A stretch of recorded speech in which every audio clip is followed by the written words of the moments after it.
everyone. So today we are going to start a new topic. The topic name is emergency. ठीक है, हमारा जो next chapter है वो इमरजेंसी से रिलेटेड है. तो इससे पहले हमें थोड़ा सा एक्स्ट्रा नॉलेज होना चाहिए इमरजेंसी के बारे में. वैसे तो बहुत सारी चीज़ों की नॉलेज होनी चाहिए. उसी तरीके से लाइक इमरजेंसी है क्या. अगर हम इन जनरल बात करते हैं इमरजेंसी की, तो emergency is just a immediate situation. ठीक है, कोई भी कैसी भी इमीडिएट सिचुएशन को हम इमरजेंसी कहते हैं. लेकिन एक पॉलिटिकल टर्म में भी एक इमरजेंसी है, उसका क्या मतलब है और वो क्या होती है, आज हम वो डिस्कस करने वाले हैं. ठीक है, आपने इमरजेंसी नाम की एक मूवी भी देखी होगी जिसमें इंदिरा गांधी कहती हैं, भाइयों और बहनों, राष्ट्रपति ने आपातकालीन की घोषणा कर दी है, आतंकित होने की कोई आवश्यकता नहीं है. ठीक है, अब ये तो मूवी देख के बहुत सारे लोगों को पता चल गया होगा कि आतंकित होने की जरूरत थी कि नहीं थी. तो वो सारी चीजें अगर हम बात करते हैं कि क्या थी, कैसे हुआ और ये होता क्या है, वो सारी चीजें आज हम इस चीज में कवर करेंगे. ठीक है, सो इमरजेंसी बेसिकली 3 टाइप्स की होती है. और ये इमरजेंसी पार्ट जो कॉन्स्टिट्यूशन है, जिसमें हमारा जो कॉन्स्टिट्यूशन है उसमें 25 पार्ट्स हैं और हर एक पार्ट हर एक चीज को बताता है. इसी तरीके से 18 जो पार्ट है, ठीक है, वो इमरजेंसी के ही ऊपर है और वो सारी के सारी इंफॉर्मेशन इमरजेंसी के ही बारे में बताता है. ठीक है, और आर्टिकल यहाँ पे 3 तरीके की इमरजेंसी होती है. First one is national emergency, then state emergency and the financial emergency. ठीक है, तो जो नेशनल इमरजेंसी है वो कौन से आर्टिकल में आती है? 352. ठीक है, 352 आर्टिकल में नेशनल इमरजेंसी आती है. स्टेट इमरजेंसी आती है 356 में.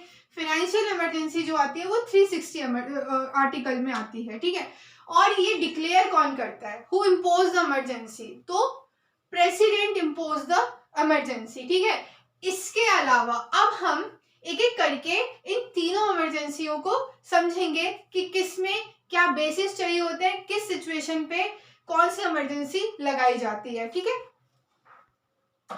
सो अब हम बात करते हैं नेशनल इमरजेंसी की. ठीक है, नेशनल इमरजेंसी जो कि आर्टिकल 352 के तहत बताई जाती है.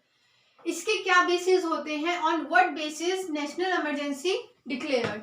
तो पहली बात इंटरनल रिबेलियन. ठीक है, जिसमें हम बोल सकते हैं कि आपका सिविल वॉर हो रहा है. ठीक है, एक्सटर्नली कोई डिस्प्यूट चल रहे हैं, या फिर किसी एक पर्टिकुलर स्टेट पे कोई स्टेट ऑफ अटैक वाली चीज होती है, तो हम वहां पे नेशनल इमरजेंसी को क्या कर सकते हैं? डिक्लेयर कर सकते हैं. ठीक है, और इसको हम आफ्टर अ मंथ विड्रॉ भी कर सकते हैं. ठीक है, और ये जो नेशनल इमरजेंसी लगती है तो लेजिस्लेटिव जो पूरी तरीके से एक प्रोसेस होता है कि हमें किस किस को बताना होता है, वो पूरा का पूरा एक डिस्कशन होता है. देन आफ्टर एक इमरजेंसी लगती है. ठीक है, उसके बाद अभी तक ये नेशनल इमरजेंसी हमारे देश में कितनी बार लग चुकी है? तो हमारे देश में ये 3 बार लग चुकी है. ठीक है, 1962 जो इंडो चाइना का वॉर देखते हैं हम, तो ये कब तक लगी थी? 1962 से 1968. ठीक है, 26 October 1962, 21 March and get over on 21 March 1968 and the reasons वर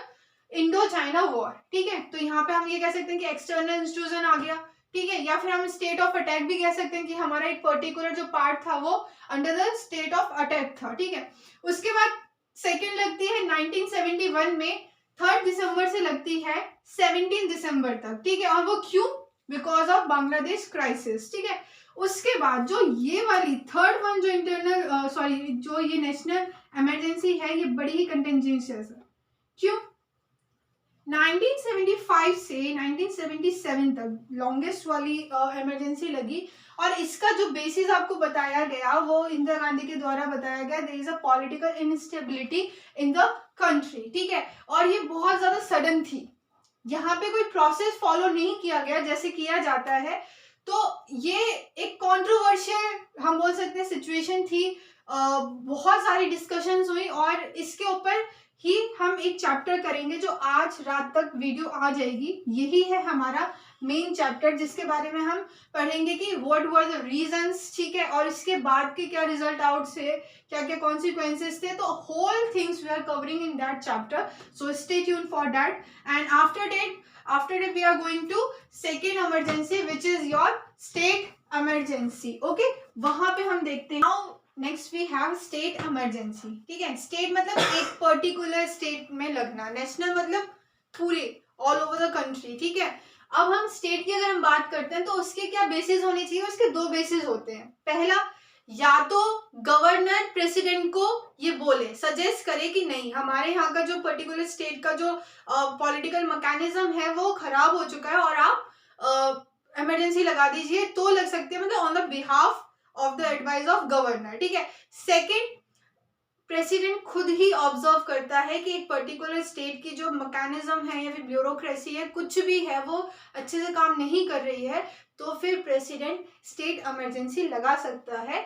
वो आर्टिकल 356 की बात करते हैं, ठीक है। अब अगर हम देखें तो अभी तक 35 इंस्टांसेस, ठीक है, 35 एग्जाम्पल्स देखे गए हैं प्रेसिडेंट रूल के, ठीक है, under the rule of Indira Gandhi, ठीक है। 35 बार स्टेट्स में इमरजेंसी लग चुकी है under the rule of Indira Gandhi. अब हम जो नेक्स्ट देखेंगे वो हम देखेंगे हमारी what we can say the last one, financial emergency. Now we have financial emergency 360, ठीक है, article 360।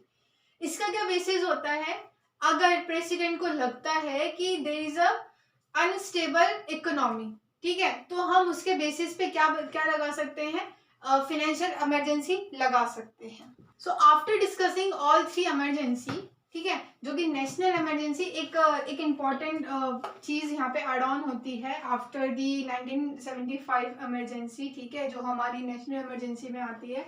By the 44th amendment ये क्लियरली लिखा जाता है कि देयर इज नो बेसिस, ठीक है, इंटरनल डिस्टर्बेंसेस, कोई भी इंटरनल बेसिस पे, इंटरनल डिस्टर्बेंस बेसिस पे कोई भी इमरजेंसी डिक्लेयर नहीं होगी। It can be declare on arm rebellion और सिविल वॉर, हम ये कह सकते हैं, लेकिन आप कोई भी एक रीजन उठा के नहीं दे सकते हो कि इंटरनल डिस्टर्बेंसेस थे इसलिए हम लोगों ने इमरजेंसी लगा दी, ठीक है।